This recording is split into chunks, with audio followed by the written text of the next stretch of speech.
rolling through like a series of really interesting talks across like a bunch of different backgrounds. And yeah, some people may answer some of the questions, and sorry, ask you some questions on YouTube, and we can kind of feed those into the discussion. That'd be cool. That'd be Yeah, cool. I guess you got some things kind of lined up for yourself that you kind of want to talk about. So you're kind of welcome to take it away if you wish. Yeah, great. Well, thank you for having me, first of all. I mean, what I wanted to talk about, or what I kind of offered, if you like, is helping people to find perhaps their purpose, and how that purpose could be committed to perhaps one of the most serious issues of humanity's time, the climate crisis. So if science is correct, it's predicting that we have, now approximately 10 years to be able to, initiate resolution or ways of fixing the current problem, which is we are emitting too much carbon, and that's creating the temperatures to rise, which is going to put our planet out of balance, and it will make it uninhabitable for us to live. So my thing is that if we can help, or if we can inspire people to find purpose, and if they can then commit that purpose, maybe if only for the next 10 years, to the biggest issue of humanity's time, then we have a possibility of potentially resolving the issue. Yeah, and I think yeah, one of the things that's also in everyone's mind during this crisis is that actually it's very easy to forget about something which is still super pressing. So yeah, we knew it was 11 years, 10 years, and obviously the clock is ticking without wanting to sound too movie-like and using those kinds of terms. But yeah, no, we're very aware of the science. But then a crisis, a pandemic comes in, and it slips straight off the map. Yeah. And I think it's really important to try and have these positive conversations to bring some of this back. Yeah, and I think the audience that you reach out to are obviously a discerning audience. They care, they care about, firstly themselves and other people, and the planet. So it's not, what I don't want to do is be kind of, if you like, preaching to the converted, because that's, there's no point going around the same circle. But I do believe that we have an opportunity now that has kind of arisen post the COVID-19 pandemic. So we've all got into this, extraordinary situation of what we've described as lockdown, right? So we've gone into our caves, and we've not been traveling around, and we've been buying and consuming in a very different way to how we have been previously. And actually, we've all begun to recognize that nature is beginning to restore. It's beginning to come back. And so we've seen better air quality. We've seen, certain animals in places that they haven't been seen for a long time. And the most important thing is we've seen carbon emissions come down. And that is the biggest, the biggest impact. And it is said that humans have the biggest impact on the carbon emissions. And that's because of the way we use fossil fuels and the way we consume and the whole thing. So what we've been given is an extraordinary insight into knock-on effect. So previously we were living how we were living, and we were creating a massive output of carbon emissions, and that was having a knock-on effect.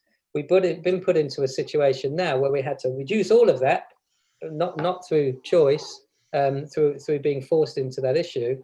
And some might argue that perhaps nature, being perhaps wiser than the human intelligence, created this situation for us to be able to, join some synapses and some intelligences in our brains that we perhaps are part of the problem. So what it's given us an opportunity to do is show us how we can be part of a solution. So that's fascinating, because that if what I'm sensing is correct, and the conversation I'm having with a lot of people, and I am mindful that I could be in an echo chamber, which is not great, but I don't feel I am. I do feel like I have quite a broad depth of people around me.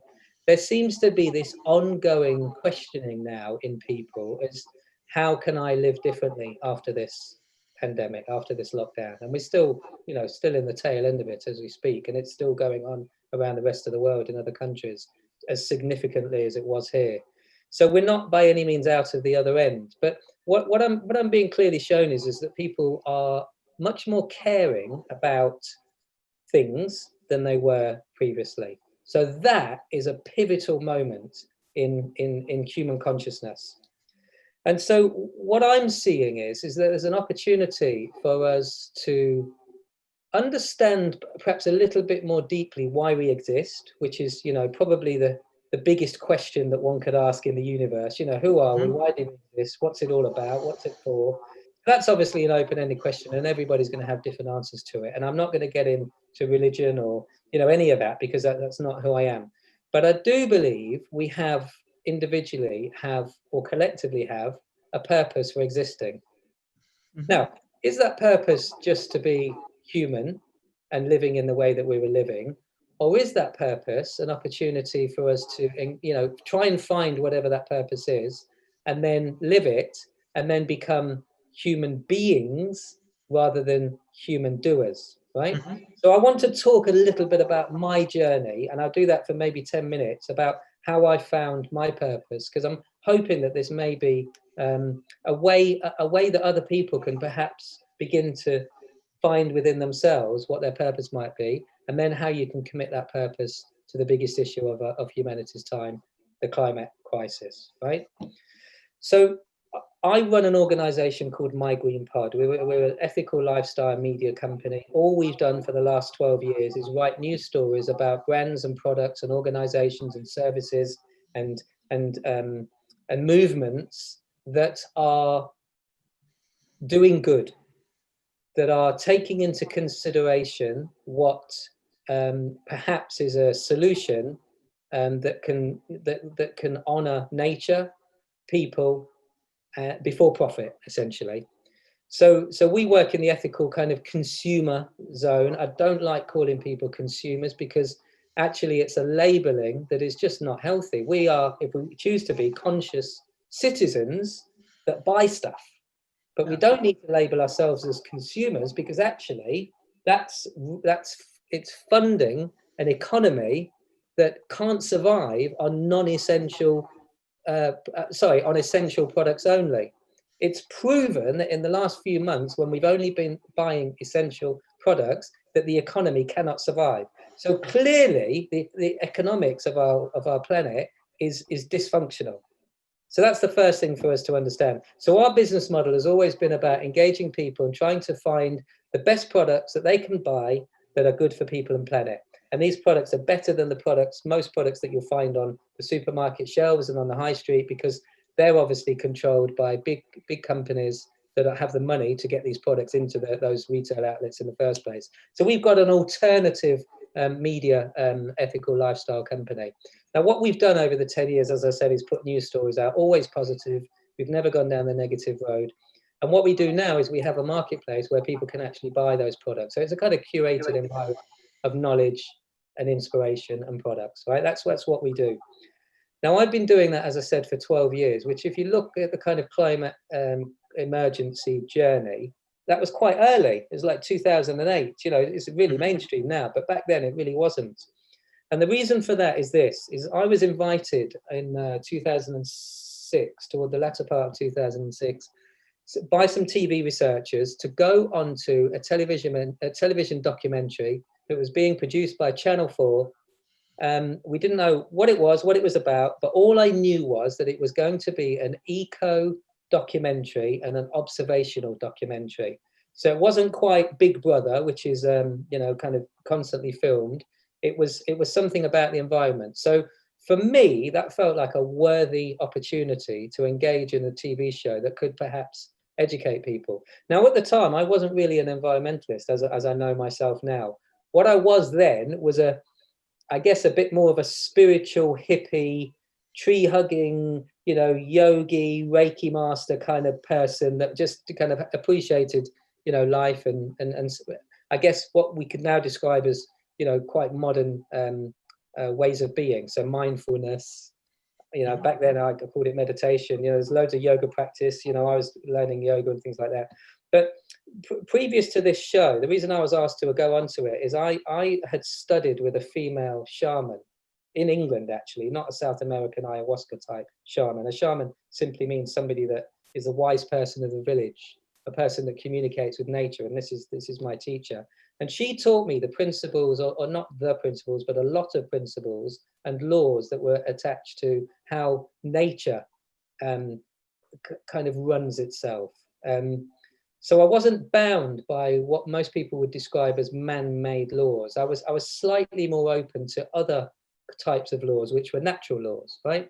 So I learned things like Reiki healing and, you know, shamanic medicines, and I actually became what one would describe as an energy worker for a while, right?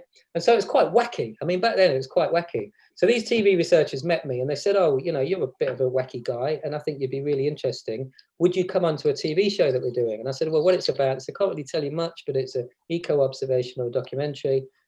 So I applied to go. Well, I didn't apply. I was asked to go on the show, and then I had to go through the process of the rigmarole, the psychological assessments and things like that you have to do to go onto TV. Anyway, I got accepted to go onto the show, and I was the only one out of the other 10 people that were invited on to the show. Sorry, that applied to go on the show. I was the only one that was invited. So there was this beginning of a journey that I was following upon invitation, not me putting myself forward for something, right? So I was kind of following an opportunity, which, you know, many people do. But I wasn't forcing myself into that opportunity. It was kind of going, "Would you like to do this?" And I thought, "Yeah, actually I would." So it was upon invitation. Anyway, so the show ended up to be called Dumped. It was on Channel 4. It was where 10, including me, 11 individuals had to live on a landfill in Croydon. And it was a show that wanted to highlight what is somebody else's waste is another person's gold. That's kind of how we described it. So this is, if you think about the time, this is before most recycling was embedded into local councils and things like that. Now it's a natural occurrence now, but back then it wasn't. And so this show was to highlight not only about what is somebody else's waste, it can actually be possibly used or reused, but it was to highlight what was going into landfill. It was to highlight, you know, the gases, the methane gases and things like that, the plastic. You know, it was to highlight, you know, lots of things around food waste. It was just a really good show, right? And it was on exactly the same time the following day after Big Brother. So Big Brother ended, and then this was on exactly the same time the next day, and it went on consistently for the next 5 days. Anyway, so there was it was Channel 4, so there was the typical people on there. There was the model, there was the black guy, there was the gay guy, there was there was me, the hippie. There was actually another hippie. It was a kind of female, kind of spiritual person. But we embraced this show because we were luckily agreed that we weren't going to bicker and argue and give them kind of this really kind of car crash TV situation. We were going to really use it as an empowering situation. So we did that. So anybody that's watching, please, you can Google Channel 4 Dumped, and you can see that was the start of my journey. But there was this one pivotal moment in the show after we were dumped. We had to build accommodation. We had to build somewhere to shit, somewhere to eat, somewhere to shower, somewhere to sleep. Right? There was nothing there, and we built it all out of other people's waste. It was an amazing experience, and for me, it reminded me of something like might have happened in New Orleans when they had the big hurricane, or the tsunami when it devastated so many countries, so many places in Thailand and India. This kind of climatic crisis that could appear on your doorstep and turn everything that you know into trash, and then you've got to kind of rebuild this environment from those kind of materials. So for me, that's what it felt like. And the TV producers were our gods. They were the people that made the decisions about how we lived on the site. So it was a very surreal experience. But I digress. But on the third week of the show, we were there for 3 weeks. About third week and a couple of days into the show, the local dustbin lorry went round the local streets and collected the dustbin, the rubbish from people's dustbins, came to our site, which has now become home, and dumped its waste on our home, right? Literally just dumped it out the back. And we had to put on all this protective gear, right? Like white suits and, kind of very, very much COVID suits, like, mask and all of that. And then we had to siphon through this stuff, which was live. It had just come from the bins, and we had to put in what could be recycled, what couldn't be recycled, and what was food waste, right? So we were siphoning through this stuff, and I had all this protective gear on. And after about probably 15, 20 minutes, I began to feel physically sick, like toxically sick, like the worst hangover I'd ever had. You know that morning after your 18th birthday when you've just drank something, that the most drink you've ever drunk. I felt absolutely terrible. So I said to the guys, I'm just so sorry, I need to stop. I feel sick. I feel physically sick. So I took off my mask. I just let myself breathe a bit. And I laid down on the earth, and I laid with my back on the earth like that, just kind of. Now, through my previous shamanic practices, I'd learned how to release. For me, this is my experience. I learned how to release what is perceived to me to be toxic energy, release it, and then draw back in healthy energy, right? So it's literally breathing out kind of, horribleness, and breathing in goodness, right? So I went through this process of doing that. And as I let go and I began to feel slightly better and less sick and less toxic, I breathed back in what I call nourishment from the earth, right? Kind of connecting with the earth and breathing in. And as I took this massive breath in, I got this audible message, right? I can't remember what the voice was, even whether it was male or female. It didn't even matter at that point, but I heard these words: how you are feeling is what you are doing to me. And like I had this boom, like this, just this bolt of lightning awakening, which was, I felt like the earth was speaking to me, and I felt like the earth was saying to me, you are making me sick. I am becoming sick because of the way you humans are living on me. And that immediately gave me an opportunity to understand what my purpose might be in that moment, and what I could move, how I could live beyond that point. And what I actually did is I committed to camera after that moment. And I was working in publishing and advertising at the time. I started off as advertising sales, then I moved into creating advertising campaigns in print with national newspapers for brands, right? So I was working in advertising. And I went back to my publishers who I was working for, and I said to them, in fact, first of all, so it was a bit before that, I committed to camera that I would dedicate not only my personal life, but my whole working life to educating people about what we were doing to the planet. So this is in 2007, right? So that became, for me, a purpose. I went back to my publishers and I said to my publishers, I want to start an ethical lifestyle magazine. What's it about? No one had even really liked it. I said, well, there were brands out there like Icova and Patagonia, and there's loads now, there's hundreds of thousands of them. But back then there weren't many. There's brands out there that are trying to drive a message about products that are better for people and planet. I want to start a magazine, a lifestyle magazine that educates people about what those brands are. So that was my kind of first opportunity to do that. They loved it. I worked on it for 3 months. I took £150,000 worth of advertising revenue, and it became a success, right? I negotiated with a company that I wanted I think it was 30% profit share on the business model, right? And they gave that to me. So when they realized it was working, they started to try and renegotiate my business arrangement.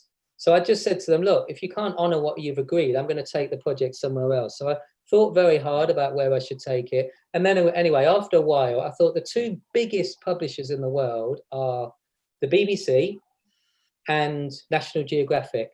They were the two biggest, like the most widely spread entities at that time globally. Mm-hmm. And so I approached National Geographic and I said to National Geographic, I've got a business model. I want to produce a green lifestyle magazine. Would you co-brand it with me? And they said yes.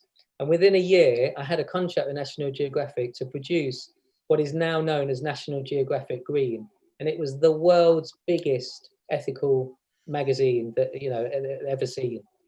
And so I'm not saying this because I'm like, oh, look at me, I did this thing. I'm saying it because I truly believed in the purpose that I was given, and I followed it with the skill set that I had, and it became something bigger than myself, right? And so the story in that is, and this is, we'll move on to questions in a minute. The story in that is I believe everybody, every single human being on the planet has a purpose.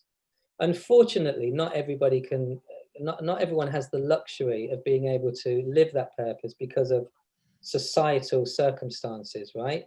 But in the UK, most of us, whether you're poor or rich, most of us have a pretty decent lifestyle, right?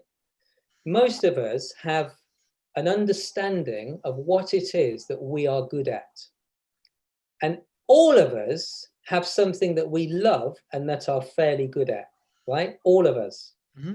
So I believe that if people can really tune in to what they're good at, what they're brilliant at, what they're best at, the thing that they love the most, right?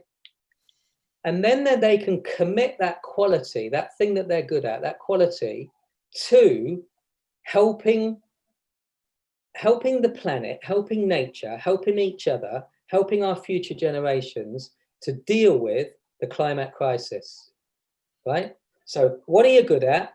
How can you use that skill to help towards dealing with the climate crisis? And then number 3 is, are you willing for that to be your purpose, right?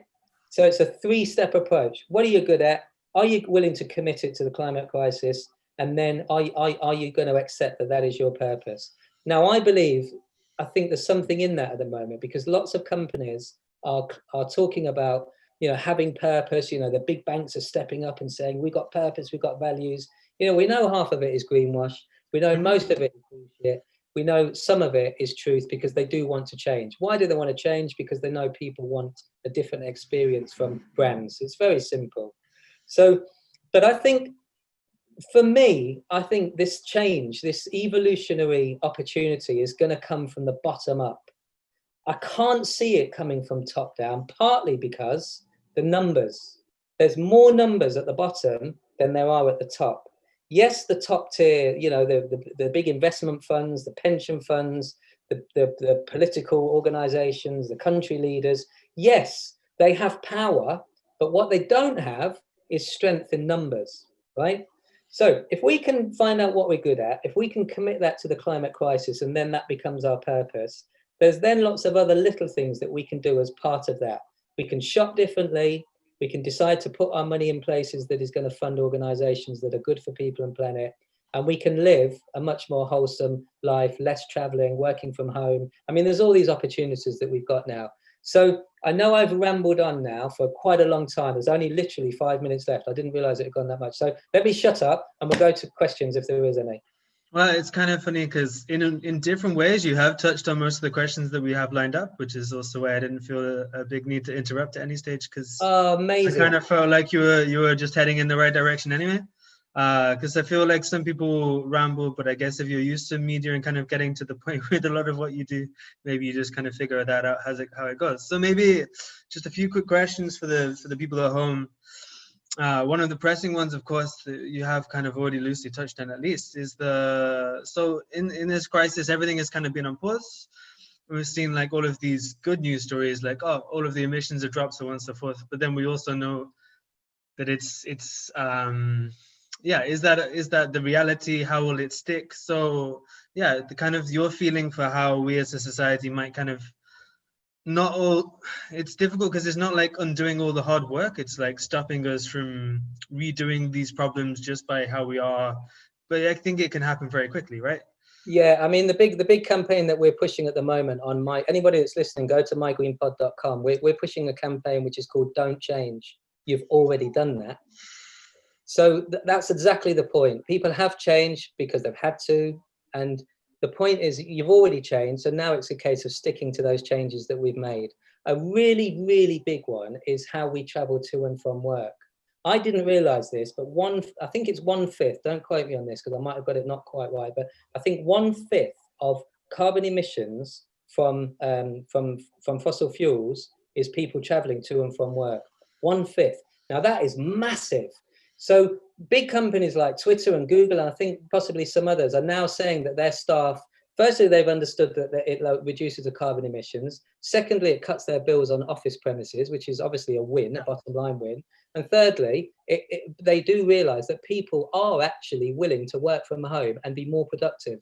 So there's 3 wins there straight away for people, planet, and organizations. So if you can get your company to commit to having you working from home at least 3 days a week, something like that, maybe all week, and you're willing to be more productive with your time, that's massively beneficial.